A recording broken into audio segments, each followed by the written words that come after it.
បើសិនជាបងប្អូនពុកម៉ែមានកម្រងលក់ក្នុងឱកាសបុណ្យចូលឆ្នាំថ្មីប្រពៃណីជាតិខ្មែរខាងមុខនេះតើបងប្អូនពុកម៉ែត្រូវត្រៀមអ្វីខ្លះបាទថ្ងៃនេះខ្ញុំសូមចែកជូនព័ត៌មាន3ចំណុចសំខាន់ជូនដល់បងប្អូនពុកម៉ែទាំងអស់គ្នាទី1ណាបងប្អូនពុកម៉ែត្រូវពិនិត្យមើលស្តុកណាស្តុកអីវ៉ាន់គ្រឿងផ្សំណាមានកាហ្វេមានទឹករសជាតិមានម្សៅតែគុជមានគុជបាទលាក់ពាក់ព័ន្ធជាមួយនឹង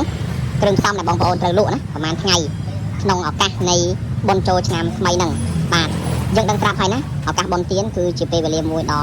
ពិសេសសម្រាប់បងប្អូនពុកម៉ែអ្នកលក់កាហ្វេណាគឺលក់ដាច់ជាង10ថ្ងៃជាង10មួយដងច្បាស់ប្រកបតែម្ដងខ្ញុំមាននិយាយអញ្ចឹងណាអញ្ចឹងបងប្អូនត្រូវពិនិត្យមើលកាលកាលេខ្លួនឯងថាលក់មួយថ្ងៃអស់ប្រហែលគីឡូមួយថ្ងៃអស់ប្រហែលកញ្ចប់គួរលក់លៃបែបណាណាហើយត្រៀមឲ្យលើសទៅមិនខាតបងអីទេណាហើយខ្ញុំជឿថាបងប្អូនពុកម៉ែទាំងអស់អ្នកលក់មិនខ្វះខាតទាំងថវិកានៅក្នុងការស្តុកទុកអីបានទេបាទកែវកងថងវីដេអូឯហ្នឹងយើងទិញទុកឲ្យហើយទៅណាទិញឲ្យច្រើនទៅមិនខុសទេបើសល់យើងលក់ទៀតយើងលក់ក្រោយចូលឆ្នាំហ្នឹងហើយជៀសវាងគឺលក់អស់ឲ្យបានលក់អាហ្នឹងជាហានិភ័យណាជាហានិភ័យជាពិសេសគឺកាហ្វេតែម្ដងណាលក់អស់ឲ្យបានលក់ចប់ហើយណា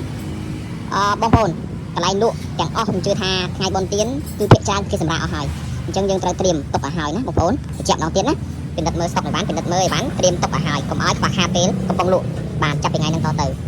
ហេតុអីទី1កន្លែងលក់គេបិទទី2ក្រុមហ៊ុនដឹកជញ្ជូនគឺមានការយឺតយ៉ាវបាទដឹកយឺតយ៉ាវដោយសារអីចាប់ពីថ្ងៃហ្នឹងទៅឲ្យបានច្រើនពេលខ្លះយើងដាក់ជើងទី1ជើងទី2ក៏ដោយក៏អាចនឹងស្ទះឲ្យបានដែរបាទហ្នឹងទី1បាទឲ្យបានច្រើនលើសធម្មតាដឹកទាំងអស់ទី2ដល់ថ្ងៃបុណ្យទានមែនទែនអត់ឲ្យបានដឹកអញ្ចឹង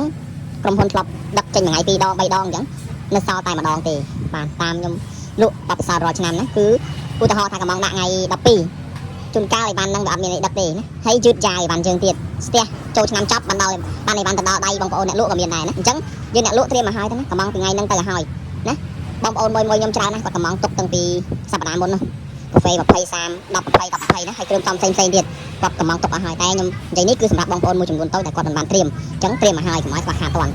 ទី2កាហ្វេយើងគឺមាន promotion ណា promotion 10ថែម1គីឡូណាគឺចាប់ពីថ្ងៃហ្នឹងរហូតដល់ថ្ងៃចូលឆ្នាំបាទហ្នឹងនេះដល់ថ្ងៃនេះបាទណា10ថែម1គីឡូ5យើងអត់ថែមទេណាដោយសារតែកាហ្វេឡើងថ្លៃបាទហើយព័ត៌មានទី3នោះគឺយើងឈប់សម្រាកចំនួន3ថ្ងៃថ្ងៃទី14 15 16ថ្ងៃបុណ្យចូលឆ្នាំផ្ទាល់តែម្ដងណាហ្នឹងហើយអញ្ចឹងបងប្អូនពុកម៉ែណាបើបានជ្រាបហើយសូមជួយធ្វើការដាក់កំងទៅបើសិនជាបងប្អូនពុកម៉ែកំងឲ្យបានឬប្រើប្រាស់សេវាកម្មខាងខ្ញុំគឺកំងឲ្យបានឲ្យហើយណាបាទហ្នឹងហើយមួយទៀតពេលខ្លះ